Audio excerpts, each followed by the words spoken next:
채무자가 금융기관 등으로부터 전세자금 대출을 받아 주택금융공사의 보증서에 의한 대출금을 포함합니다. 임대차 보증을 임대인에게 지급한 경우에 환가 대상이 되는지 여부에 대해서 알아보겠습니다. 채무자가 금융기관으로부터 전세자금 대출을 받아 임대차 보증금을 지급한 경우에 특별한 사정이 없는 한 전세자금 대출을 통해서 임대차 보증금이 지급된 사정만으로 환가 포기를 허용하는 법령상의 규정이 없으므로 일반적인 기준에 따라 환가 포기 여부를 검토해야 하는 것으로 보입니다. 전세자금 대출을 받은 경우에 여러 가지 사례가 있는데 아래에서 살펴보겠습니다. 우선 채무자가 금융기관으로부터 전세자금 대출을 받으면서 금융기관이 질권 설정의 방식 또는 채권 양도의 방식으로 전세자금에 대해서 담보권을 설정하는 경우가 있습니다. 다만 이와 같은 경우에는 질권 설정이나 채권 양도의 요건이 명확하게 구비되었는지 여부는 살펴볼 필요는 있습니다. 이와 같은 경우에는 해당 금융기관은 채무자 회생 및 파산에 관한 법률 제411조의 별채권자로 볼 수 있으므로 위 담보권에 의해서 보호되는 금액에 대해서는 환가를 진행할 여지는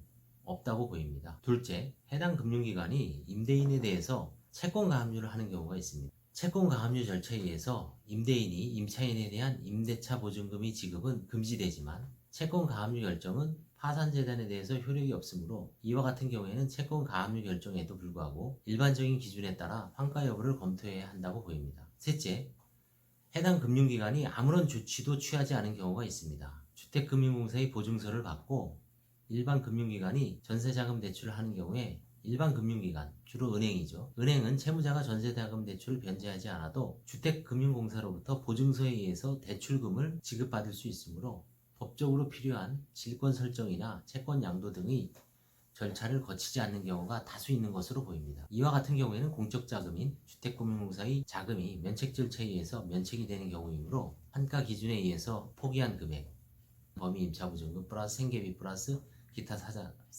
사정 참작 금액을 제외한 나머지 금액에 대해서는 환가 절차를 통해서 환가를 한 이후에 배당 절차를 진행할 필요성이 일반적인 경우보다 강하고 채무자의 경우에도 이와 같은 자금에 대해서는 변제 의사가 있는 경우도 많으므로 환가 기준도 엄격하게 판단할 필요성이 있습니다. 예를 들어 주택임대차보호법상의 소액임차보증금 3,700만 원을 초과하는 부분 또는 그 이상에 대한 환가를 검토하는 경우가 특히 그렇습니다. 넷째, 토지주택공사에서 특정한 임대인으로부터 부동산을 임차한 이후에 일정한 조건을 갖춘 전차인을 모집하여 소액의 전대보증금을 지급받고 나머지 임대차 보증금을 토지주택공사가 임대차 계약 종료 후에 반환한 조건으로 지원하는 경우가 있습니다. 이와 같은 경우에는 토지주택공사가 임차인이고 임대차 보증금의 대부분을 임대인에게 지급하고 채무자는 전차인으로 전대 보증금만을 지급하고 토지주택공사가 지급한 임대차 보증금에 대한 대출 이자를 지급하는 경우인데 형식적으로도 임대차 보증금의 소유권이 토지주택공사에게 있으므로 이와 관련하여 환가의 문제는 발생하지 않고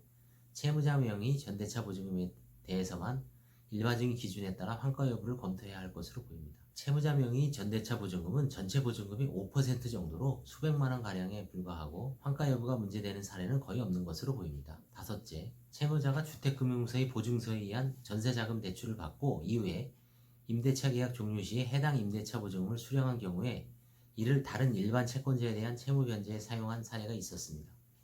이와 같은 경우에 대해서 관제인의 판단으로는 편파 변제 여부가 문제될 여지는 있지만 변제 행위 자체를 문제 삼아 면책 불허가 사유로 판단하는 것은 어렵다고 보았습니다. 감사합니다.